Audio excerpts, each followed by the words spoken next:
欢迎收看神秘文怪事，大家好，我是团长。没有订阅的朋友，请按下订阅按钮，谢谢大家。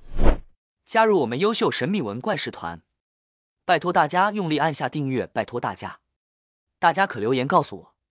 各位优秀神秘文怪事团团员，大家好，感谢团员新进团员耐心等待，再次感谢所有团员支持本频道。影片中英语翻译中文不容易，本频道制作不容易，拜托大家帮忙加入。今天故事开始前，先提醒大家，影片最下方神秘文怪事订阅键定下去，用力按去下，请订阅，请帮忙一下，请拜托帮忙一下，谢谢大家。介绍更多好朋友加入神秘文怪事。我上一集影片讲到，希特勒活到1984年，震惊的 CIA 照片与失踪 U-209 潜艇曝光。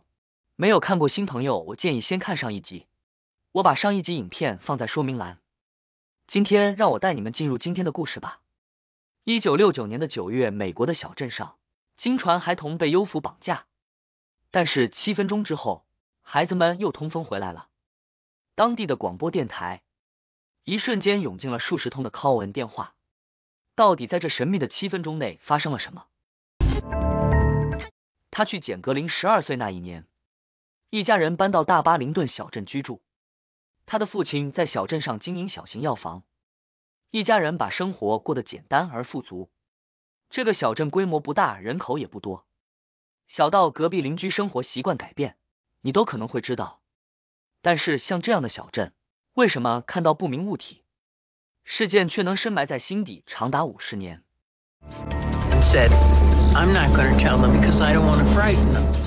时间拨回1969年9月1号的黄昏，34岁的简格林和闺蜜正开着车，从斯托克布里奇小镇开往回家的路上。巨大的光晕看不见前方的尽头，在眼睛慢慢的适应光亮之后，简格里的心脏突然开始加速跳动，因为他发现这根本不是什么事故现场，而是一种自己认知里完全无法理解的东西。它的高度大概有30米，宽度至少70-80米，充满金属感的表面散发着一种异样的光辉。而最让简格林感到不可思议的地方就在于，如此巨大的东西竟然完全违背了过去所认知的物理事实，既没有晃动也没有声音，就这样凭空的漂浮在天上。大约过了10几秒，金属体突然毫无预警的升空，在天上打了几个转折，就消失得无影无踪。因为受到极大的惊吓，简格林听从丈夫的建议，找到了当地广播电台的负责人汤姆杰。简格林慌张地跟他叙述了自己所看到的东西。This was no swamp gas time, and I explained it. A few hours later, he was inundated with calls from other people. 的确，送走简格林之后，电台电话再次响起。电话那端是一名男性，他讲述的经历跟简格林有点类似。汤姆杰还没有从惊讶中回过神来，接下来的几分钟内，关于不明飞行物体的目击电话开始接二连三的响起。从尼诺市到大巴连顿小镇，到处都出现了不明飞行物的目击。但更让人感到惊恐的是，这件事有很多人在电话里提到，家里的孩子不见了。9月1号傍晚，12岁的梅兰妮和子子跟住父母，开车到大巴林顿附近的曼斯菲尔德湖玩。刚要抵达目的地的时候，不知道什么时候，前方突然多出了一道刺眼的亮光。2个女孩感到有点害怕，惊慌地问爸妈那是什么东西，自己走回家。但同一时间，距离湖3公里外的大巴林顿小镇正发生着更诡异的事。In a blink, in a flash, I was gone. 50多年前的那个晚上，当时只有10多岁的汤姆去邻居小姐姐家玩。当时他跟小姐姐在画画，因为画得太尽兴而忘记了时间，不知不觉天色已经暗了。汤姆把画涂上颜色之后，走到了窗边。这时候他的耳边突然传来了一个声音。I was running, but I wasn't moving. I just got a feeling that something was wrong, and I didn't know what it was, but it just gave me chills. 突然间，他起了一身的鸡皮疙瘩。他镇定往身旁一看，他的左边有一块石头，石头旁边还有一条路。这个场景他记得非常清楚，因为下一秒发生的事情改变了他整个人生。一旁的小姐姐吓坏了，他们亲眼目睹了汤姆在被光线围绕之后就这样莫名消失。The light came around him this way towards his left, and the next thing I know, he disappeared. 那个声音跟他说了什么？ And then mental telepathy said, I'll be done in a minute. In a minute, the light beam went off. I rolled just slightly to my right. I stood up like this. I looked up, I turned around. I was gone. By the time they picked him up or whatever they did and put him over here, it was 7 minutes. 中间发生了什么事，他们完全想不起来。 3 hours of time went by. Whatever happened to us, I don't know. Was there something extracted? Was something exchanged? Were we drugged up? I don't really know. 诡异的过程经验就像是个未解之谜。但根据广播电台的工作人员跟当时一些知情人士回忆，当天晚上至少有10几个家庭卷入了目击幽浮的事件里。到50年后2019年，纪录片制作团队来到大巴林顿小镇，走访很多机构跟寻找当事人，他们要把当年这起事件搬上大荧幕。至于真相究竟如何，只能期待未来的科学进步进一步的验证。史上最恐怖的冰锥手术更被称作灵魂切除术，有80%患者在手术之后会瞬间失去灵魂。难道灵魂真的存在吗？包括了经典电影《格里岛沙克同盟》都曾经演出冰锥手术的桥段。当年在手术台上到底发生了什么？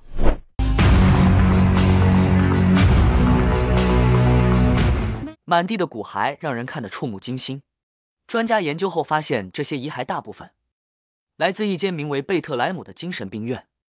这个贝特莱姆皇家医院是欧洲第一家专门治疗精神病的医院。那时候人们对精神病的认知极其匮乏，也存在很多误区。他们把精神病想象成一种可以随时附身的恶灵，以为只要毒打患者就能把恶灵打出体外。500多年来，无数的精神病患者死在了这所医院当中。放血水疗甚至电击，在这些惨无人道的治疗中，最广为流传的就是恶名昭彰的冰锥手术，号称只要短短几分钟的时间，就能让精神病患回归正常。全盛时期在全球就有近10万个手术案例，甚至获得了诺贝尔医学奖。在诺贝尔的官网上记载着这样一段话，一位妈妈说，我的女儿还在我身边，但是她的灵魂已经丢失了。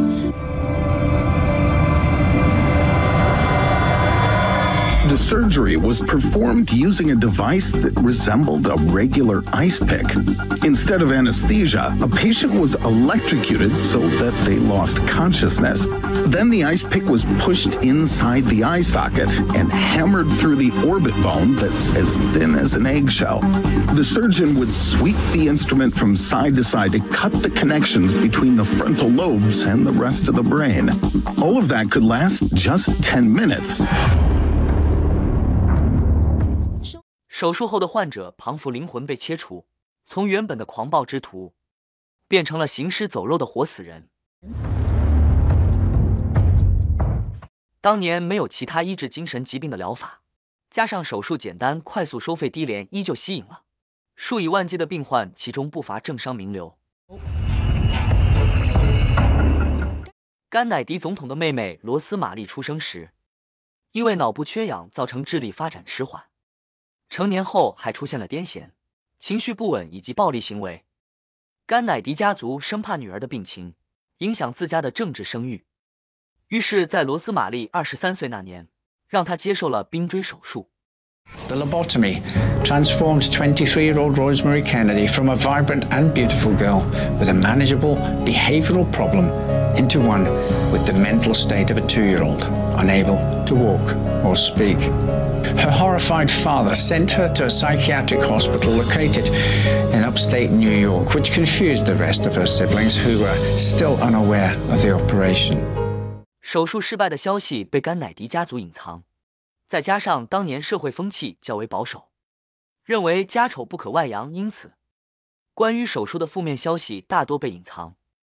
但这并没有停止大家对冰锥手术的狂热，反而在名人的加持下更热门。手术的发明者弗里曼医师还因此成了医学界的明日之星。1935年，科学家做了一项动物实验，他们摧毁了猩猩的脑前额叶，发现猩猩的攻击行为减少，变得温驯了。这一项实验引起了葡萄牙医生安东尼奥·莫尼斯的兴趣，于是他便开始尝试用类似的方法来治疗人类的精神疾病。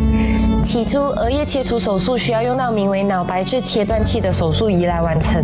1945年，美国医生沃尔特·弗里曼改良了手术过程，他发明了一种成本极低、更简单粗暴的手术方法。In our home on Connecticut Avenue, we didn't have a refrigerator, we had an ice box. The first ice picks came right out of our kitchen drawer. On an outpatient basis. He did 25 transorbitals in one day. 风险极高的外科手术被弗里曼改造成像涂抹药膏一样简单，在家就可以轻松完成，而且只要花上一杯咖啡的时间。弗里曼更发下狂言冰锥手术的发明将废除全球的精神病院，引发了医学界的轰动，来自全世界的医师都成了弗里曼的追随者。Eager to train others in his new technique, Freeman barnstormed the nation's state hospitals in the mid-1940s.